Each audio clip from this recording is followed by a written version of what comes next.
à tous, bienvenue dans le 13h de ce lundi 1er août sur RTI 1. L'accès des populations de l'espace communautaire à l'eau potable et à l'assainissement au cœur d'une rencontre des ministres des États membres de l'Union économique et monétaire ouest-africaine, UEMOA. Environ 68 milliards de francs CFA ont été dégagés afin de renforcer le dispositif hydraulique dans les 8 pays de l'Union. Serge Coléa. L'accès des populations à l'eau potable et à l'assainissement a de tout temps constitué une véritable préoccupation pour les dirigeants africains. En 2006, dans le cadre de son programme économique rural, l'UEMOA, l'Union économique et monétaire ouest-africaine, avec le soutien de la BID, la Banque islamique de développement, a réalisé pour un coût de 34 milliards de francs CFA 3400 forages opérationnels dans les 8 pays de l'Union. 10 ans après, les besoins restent croissants. C'est pourquoi l'UEMOA et la BID ont lancé à Dakar, dans la capitale sénégalaise, la phase 2 du programme d'hydraulique et d'assainissement en milieu rural.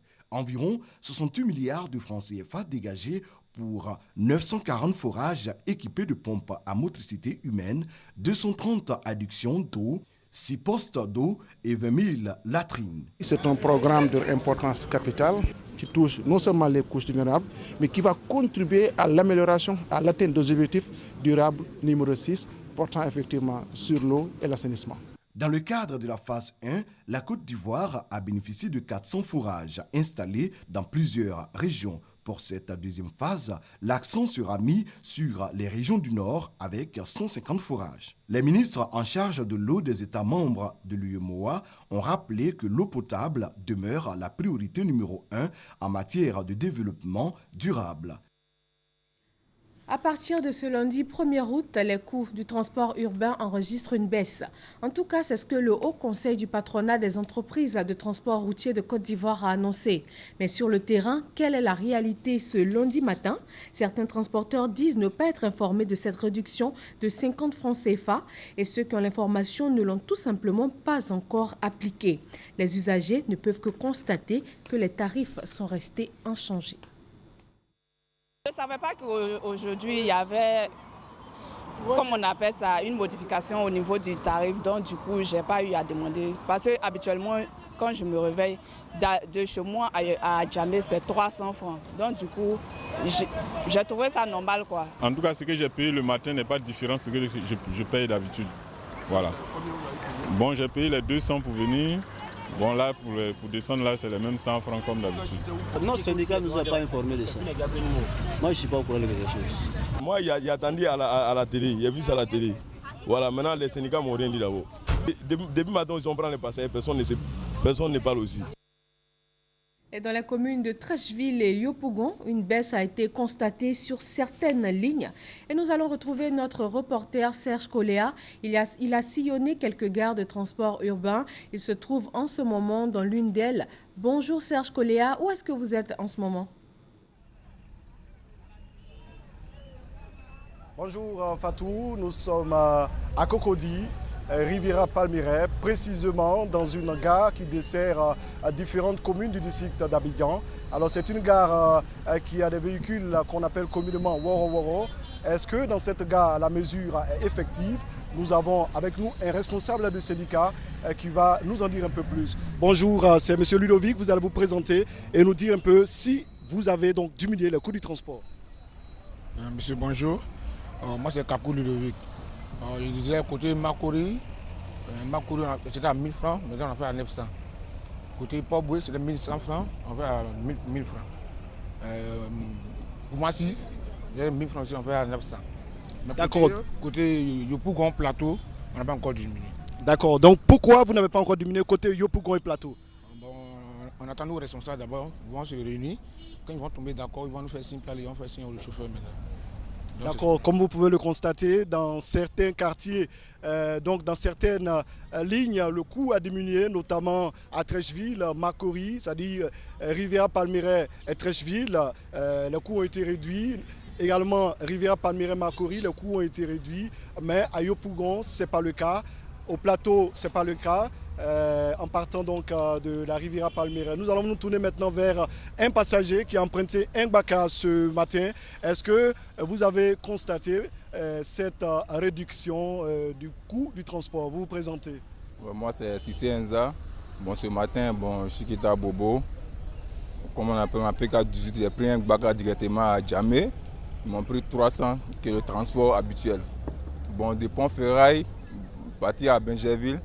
Normalement, c'était 300, mais aujourd'hui, j'ai pris 250 pour descendre à Faya, comme d'habitude. Bon, ce qui veut dire, jusqu'à présent, ce côté n'a pas encore diminué. D'accord. Alors, Fatou, nous allons vous rendre l'antenne, mais avant, il faut tout simplement noter que la réduction du coût du transport n'est pas totalement effective dans toutes les gares, on va dire, sur toutes les lignes. Certaines lignes ont donc respecté cette mesure. On attend de voir dans les prochaines heures si effectivement ce coût du transport annoncé comme réduit à partir de ce matin sera donc effectif sur toute l'étendue du territoire d'Abidjan, on va dire, et puis également dans les autres villes. Merci. Merci Serge Koléa. En effet, les usagers attendent que ces mesures soient effectives. Une ville propre et assainie, c'est l'affaire de tous. C'est autour de ce thème très évocateur que se déroule la toute première édition de la Semaine nationale de la propreté. Elle démarre aujourd'hui. Toutes les communes sont concernées. La ville la plus propre sera d'ailleurs désignée et récompensée. Que contient la loi d'interdiction de la traite et des pires formes de travail des enfants? Comment l'appliquer sur le terrain? Le corps préfectoral de Katiola est sur le banc pour mieux comprendre cette loi et c'est dans le cadre du programme de protection de l'enfant de l'ONG internationale Save the Children. Soro Corona et Charles Tatou. Adoptée le 30 septembre 2010, la loi portant interdiction de la traite et les pires formes du travail des enfants peine à s'appliquer sur le terrain. Pourtant, son application pourrait réduire le nombre d'enfants victimes de traite, de viol, de non-scolarisation, d'exploitation économique et sexuelle. L'enquête nationale sur le travail des enfants a permis de dénombrer 4 535 000 enfants âgés de 0 à 17 ans en Côte d'Ivoire. De façon spécifique, les pires formes de travail de l'enfant, c'est toute activité qui, de par sa nature et les conditions dans lesquelles il s'exerce, ont une incidence ou affectent la vie. Des organisations non gouvernementales accompagnent l'État pour l'application de cette loi. Cet atelier de Save the Children se veut pragmatique, à savoir attirer l'attention des autorités préfectorales et harmoniser des stratégies efficaces pour l'application concrète de cette loi. Venus des régions de Gbeke, Hambol, Poro, Bagoué et du Tiologo, les préfets et sous-préfets ont partagé leur expérience pour éradiquer ce fléau. Comment chaque localité combat, comment nous allons adapter pour nous à ce qui se passe ailleurs. Pour sortir d'ici, c'est d'imaginer les voies et moyens de financement de cette lutte-là afin d'éradiquer totalement ce phénomène. Cette session de plaidoyer à l'endroit des autorités préfectorales a été l'occasion de faire l'état des lieux de la situation des droits des enfants dans le pays. Dans le département de Soubré, zone sud-ouest du pays, l'ONG Save the Children continue le combat. Cette ONG vient de mettre en place un projet pour lutter toujours contre le travail des enfants, mais cette fois dans la cacao-culture. C'est un programme de protection des enfants vulnérables dans les communautés à forte production de cacao. Thérèse Yoboué. Le projet de protection des enfants vulnérables dans les communautés productrices de cacao dans le département de Soubré vient en appui aux efforts du gouvernement de Côte d'Ivoire dans la lutte contre les pires formes de travail des enfants. Ce projet vise à assurer également la protection de ces enfants contre les abus et violences faits aux enfants dans les communautés productrices de cacao. À travers ce projet, l'ONG Save the Children va réaliser des actions de prévention en termes de renforcement des capacités des acteurs de la protection de l'enfant des zones d'intervention et de sensibilisation des communautés sur les problématiques liées à la protection de l'enfant. Pour faire face à la vulnérabilité des enfants, l'ONG Save the Children va initier à cette occasion des actions, notamment la réunification des familles et des enfants séparés, leur prise en charge psychologique et médicale, leur insertion socio-professionnelle. Ce sont plus de 1815 personnes, dont 550 enfants, qui vont bénéficier du projet. La lutte contre la drogue, un challenge qui revêt une importance particulière pour le gouvernement ivoirien. La journée internationale de lutte contre l'abus et le trafic illicite de drogue a été commémorée en 2 phases avec des opérations de sensibilisation et d'information des populations, notamment dans les communes d'Atekoubé et d'Abobo. Le général Mamadou Krouma était l'invité du magazine du dimanche. Il a fait le point de la situation avec un accent particulier sur la prévention et la sensibilisation. Il faut qu'on s'intéresse plus à la lutte contre la drogue. On s'est intéressé à la lutte contre le sida, on s'est intéressé à la lutte contre le tabac, mais intéressons-nous de plus en plus à la lutte contre la drogue. Parce que la drogue est plus dangereuse que le tabac. La drogue est plus dangereuse que le sida. La drogue, aujourd'hui, le trafic illicite de drogue est la première source de financement du terrorisme. La loi prévoit que pour le trafic illicite de drogue, la peine part de 10 ans à 20 ans et de 1 million à 100 millions d'amende. Donc la peine est assez lourde. Pour l'usage, le simple usage, pour un joint de consommer, si vous êtes pris, la loi parle de 1 an à 5 ans d'emprisonnement et de 200 000 à 500 000 francs d'amende. Le bilan que nous pouvons faire, c'est que la drogue circule effectivement en Côte d'Ivoire et la drogue est consommée en Côte d'Ivoire. Alors, qu'est-ce qu'il faut faire? Ce que nous avons pu faire, c'est d'abord de lutter. 444 fumoirs ont été détruits, 1707 individus ont été interpellés et déférés devant les tribunaux pour des infractions liées à la drogue, soit le trafic de drogue, soit la consommation de drogue. Vous comprenez que le bilan est alarmant. Et la drogue agit sur la santé des individus et surtout sur la santé des mineurs. Si les mineurs qui n'ont pas encore atteint leur maturité sont déjà atteints par la drogue, je vous dis que l'avenir de la Côte d'Ivoire sera compromis si l'on y prend garde. La consommation de la drogue, une cause d'échec scolaire. À Soubré, le taux d'échec scolaire est particulièrement élevé dans le secondaire. Les fondateurs d'établissements privés ont décidé d'adopter 10 engagements pour lutter contre les échecs scolaires. Honorina Nigori. La remise officielle des engagements du fondateur d'établissements privés s'est faite récemment à Soubré, en présence du directeur de l'encadrement des établissements privés, Mamene Tungara. Justifiant l'élaboration de ces engagements, le directeur régional de l'éducation nationale de cette localité, Roger Mbassidje Ogou, a indiqué qu'au terme de l'année 2014-2015, la région de la Nawa n'a pas obtenu un bon classement au niveau scolaire au plan national. Les raisons, les établissements privés ont contribué à tirer les résultats scolaires vers le bas. Cette contre-performance a interpellé autorités administratives et politiques de la ville. C'est donc pour lutter contre l'échec scolaire et améliorer les résultats scolaires des élèves de la région qu'ont été élaborés ces 10 engagements. Ils se résument, entre autres, à recruter des personnels qualifiés en respectant le quota des 2/3 de personnel permanent, à assurer la formation continue du personnel et à assurer un meilleur encadrement et suivi des élèves. L'assainissement de l'environnement au sein et aux alentours de l'école et la lutte contre la fraude sous toutes ses formes sont prises en compte dans ces engagements. La directrice de l'encadrement des établissements privés a saisi l'occasion pour exhorter les fondateurs à forger leur renommée à travers les meilleurs résultats scolaires.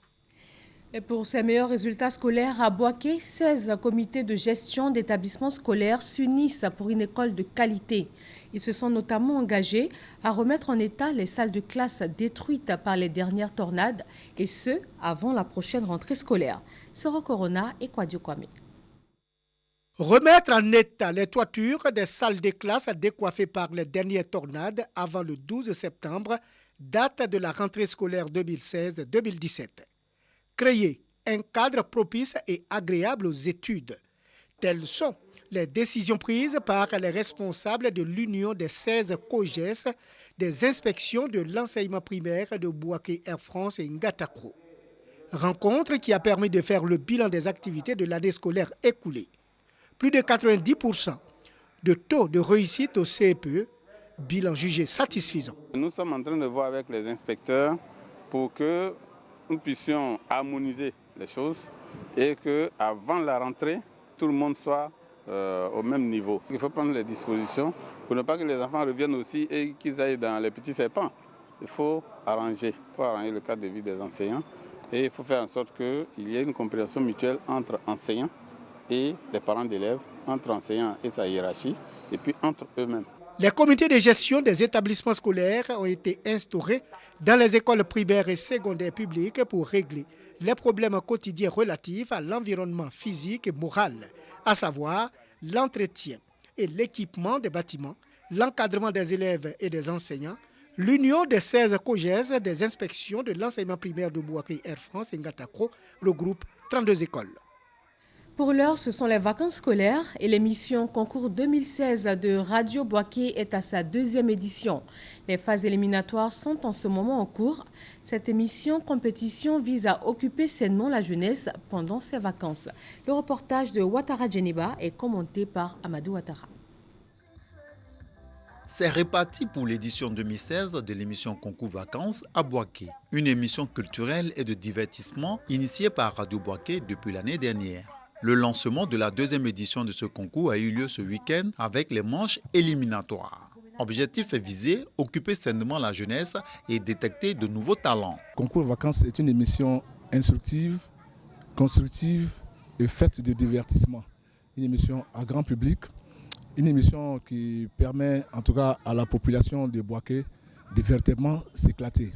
En organisant Concours Vacances, je me dis, quelque part, nous occupons sainement la population jeune de Bouaké.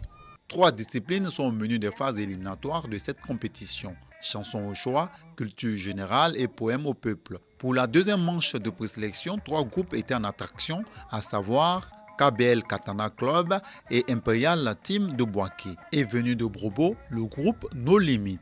Après délibération, les groupes KBL et No Limit ont été classés respectivement 1er et 2e. Des places qui permettent aux 2 qualifiés d'aller en demi-finale. Outre Bouaké, les communes de Sakassou, Botro, Tibissou, Katula et Damakala sont concernées par ce concours de vacances. Radio Bouaké émet en modulation de fréquence sur les 98.6. L'actualité dans le domaine judiciaire est marquée par le bilan annuel du tribunal du commerce. Plus de 10 000 affaires ont été traitées pour l'année 2015-2016. Ce bilan va permettre d'améliorer le fonctionnement de l'institution judiciaire. Éric Goré. Fin de l'année judiciaire 2015-2016 pour le tribunal du commerce. Les agents de ce tribunal décident de marquer un arrêt pour voir le travail accompli et déceler les difficultés afin de proposer des pistes de solutions.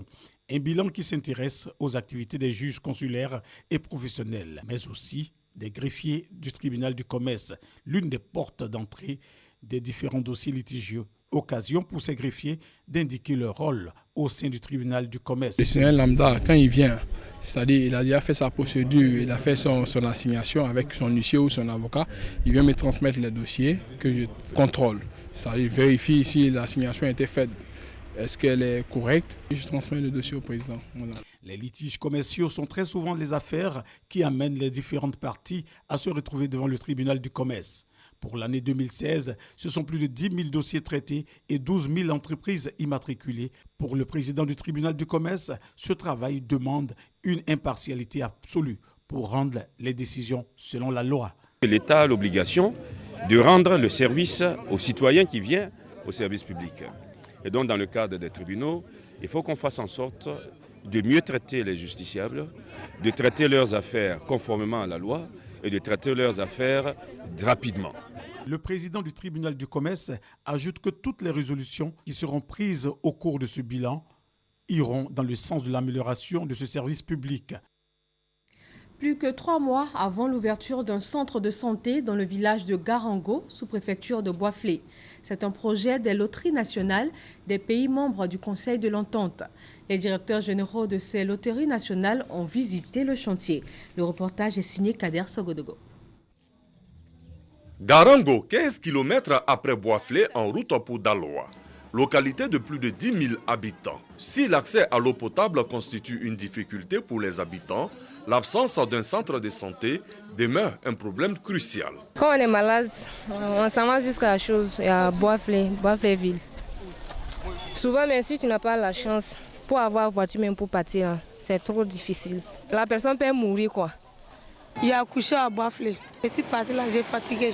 Dans environ 3 mois, les populations de Garango n'auront plus besoin d'aller jusqu'à Boisflé pour recevoir des soins médicaux. Les loteries nationales des pays membres du Conseil de l'Entente, dans le cadre d'une action sociale, dotent ce gros village d'un centre de santé intégré avec dispensaire, maternité et logement. Un projet d'un coût de plus de 150 millions de francs CFA. Le chantier a été visité par les directeurs généraux des loteries nationales venus du Togo, du Bénin, du Burkina Faso, du Niger et de la Côte d'Ivoire. Une visite des chantiers et surtout rassurer nos pairs du Conseil de l'Entente pour dire que les cotisations ont bien servi à l'œuvre communautaire. Nous avons pris l'engagement que le centre de santé de Garango sera opérationnel d'ici la fin de l'année.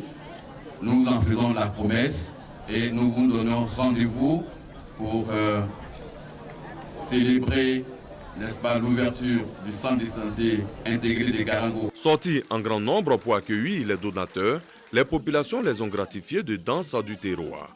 Le directeur général de la Loterie nationale du Burkina Faso, lui, ne s'est pas fait prier pour esquisser des pas de danse. La commune de Satama-Sokoro, dans le département du Hambol, vient de se doter d'un foyer polyvalent. Cela pour faire face à l'absence d'infrastructures hôtelières dans la ville. Coût de l'investissement, 22 millions de francs CFA. Hassan Khan et Kader Sogodogo. Satama-Sokoro, commune de la région du Hambol, située à 55 km de Dabakala et à 60 km de Boaké. Pendant longtemps, les populations de cette localité ont tenu leurs importantes rencontres sous des bâches, faute de salles adéquates. Les difficultés à trouver une auberge et des chambres de séjour sont également une préoccupation à Satama-Sokoro. Dès que tu arrives pour te loger, c'est un réel problème. Des moments comme la période du festival Djamara Konoya, vraiment vous avez vu que la ville est pleine, on ne sait comment loger tout ce monde-là. Une bauche de solution a été trouvée avec l'inauguration du foyer polyvalent de la commune. Inauguration faite par le professeur Lemassou Fofana, parrain de la cérémonie. Le foyer a une capacité de 250 places avec 2 bureaux. Il a également un bâtiment annexe de 4 chambres qui serviront d'auberge pour d'éventuels hôtes. Une réalisation de l'équipe municipale. Coût de l'investissement, plus de 22 millions de francs CFA. Le souci, c'est de permettre à nos enfants, petits-enfants, de s'épanouir dans un sens positif. Le foyer polyvalent de Satama-Sokoro est équipé d'une sonorisation et de 100 chaises. Le coût de l'équipement, 2 millions de francs CFA, dont du parrain. Encourager notre frère, le maire de Satama-Sokoro, pour l'œuvre qu'il a engagée de reconstruction et de développement, n'est-ce pas, social. Le préfet de Dabakala a salué la mobilisation des cadres et a tenu à rappeler qu'avec cet édifice, Satama-Sokoro répond désormais aux exigences des communes modernes. La sous-préfecture de Ravia, dans le département de Didiévi, a initié une randonnée pédestre. Il s'agit d'inculquer aux populations de Ravia la pratique du sport afin de réduire les taux des maladies comme l'hypertension artérielle, le diabète et les AVC. Le reportage de Soro Corona et Kader Sogodogo. L'hypertension artérielle, le diabète et de nombreuses autres pathologies connaissent un développement avec l'absence d'activité sportive. La pratique d'une activité sportive est de plus en plus conseillée pour réduire le taux croissant de ces maladies dites tueurs silencieux. À Ravia, dans le département de Didiévi, la solution est toute trouvée. Une randonnée pédestre hebdomadaire est désormais lancée. Marche suivie de mouvements gymniques, de fitness et danse avec des coachs spécialisés. C'est une initiative du sous-préfet de cette localité. 10 km, c'est le trajet parcouru par la population de Ravia. Les participants étaient constitués de retraités, de fonctionnaires et de personnes du troisième âge. Les bénéfices de la marche sportive sont multiples sur le plan cardiovasculaire. Cette marche entraîne une diminution du risque d'AVC, une baisse de l'hypertension artérielle et de risque de coronaropathie, infarctus. La marche à pied améliore aussi le système respiratoire. C'est un exercice assez complet. Le stade des martyrs de Kinshasa, en République démocratique du Congo, a abrité le premier meeting du rassemblement de l'opposition. Le premier aussi pour Étienne Tshisekedi. L'opposant historique ne s'était pas exprimé devant une telle foule de partisans depuis 2011 et la dernière élection présidentielle. Émilie Touré et Thomas Guessambi. Ils étaient des dizaines de milliers rassemblés face au stade des martyrs à Kinshasa ce dimanche 31 juillet pour le premier meeting du rassemblement de l'opposition, le premier aussi pour Étienne Tshisekedi depuis son retour de Belgique. Le président de l'UDPS ne s'était pas exprimé devant une telle foule de partisans depuis 2011. À cette occasion, il a exigé que l'élection présidentielle se déroule en septembre afin que le président Kabila quitte le pouvoir à l'échéance de son mandat le 20 décembre. Le climat politique reste tendu en RD Congo à mesure qu'approche l'échéance du mandat du président Joseph Kabila. Ce dernier a convoqué fin novembre un dialogue afin de permettre l'organisation d'élections apaisées dans le pays. Alors que le 19 septembre prochain, le corps électoral devrait être convoqué pour l'élection présidentielle. L'ONU avait jusqu'à ce lundi pour relancer les pourparlers de paix intersyriens. Mais l'envoyé spécial en Syrie a annoncé qu'il espérait pouvoir réunir le régime de Bachar al-Assad et les rebelles à la fin août. Et cela alors que les trois préconditions qu'il posait, la cessation des hostilités, l'acheminement d'aide humanitaire et la transition politique, ne sont pour le moment plus d'actualité. En Afghanistan, les talibans ont revendiqué lundi l'attaque au camion piégé survenue dans la nuit contre un hôtel de Kaboul situé près de l'aéroport de la capitale. Aucune victime civile ou militaire n'est à déplorer. Les 3 assaillants ont été tués. D'ordinaire très protégé par de hauts murs, l'hôtel Northgate a été visé dans la nuit de dimanche 31 juillet à lundi 1er août par un attentat au camion piégé en Afghanistan. L'opération a démarré par l'explosion d'un camion piégé sur le mur de l'enceinte de l'hôtel qui a ainsi ouvert la voie aux combattants munis d'armes légères et de lance-roquettes à l'intérieur de l'établissement. La puissante explosion qui a secoué la capitale afghane a été revendiquée par les talibans. Selon un premier bilan, au moins un policier a été tué et 3 autres blessés. Cependant, après 7 heures de siège, les 3 auteurs de l'attentat ont été tués, a précisé le chef de la police de Kaboul, Abdul Rahman Rahimi. Cette attaque est la première depuis l'attentat contre la minorité chiite qui avait fait au moins 80 morts et plus de 230 blessés le 23 juillet, revendiqué par le groupe État islamique. Avant de nous séparer, un télégramme officiel du président ivoirien adressé à son homologue du Bénin. Monsieur le Président et chers frères, j'ai appris avec une grande tristesse le décès d'Émile Derlin Zansou, ancien président de la République du Bénin, dans sa 88e année, le 28 juillet 2016 à Cotonou. L'Afrique en général, et plus particulièrement le Bénin, pleure la disparition d'un éminent médecin, physicien et surtout connu en tant qu'homme d'État aux qualités exceptionnelles qui a consacré toute sa vie au service de son pays et à la promotion de l'intégration africaine. Le gouvernement et le peuple ivoirien se joignent à moi pour adresser à votre Excellence, au peuple béninois ainsi qu'à la famille éplorée, nos sincères condoléances, notre compassion et toute notre sympathie. Très haute et fraternelle considération, signé Alassane Ouattara, président de la République de Côte d'Ivoire. Et c'est sur ce que nous mettons fin à ce 13h. Merci de suivre RTI 1. Très bon début de semaine et excellent mois d'août à tous.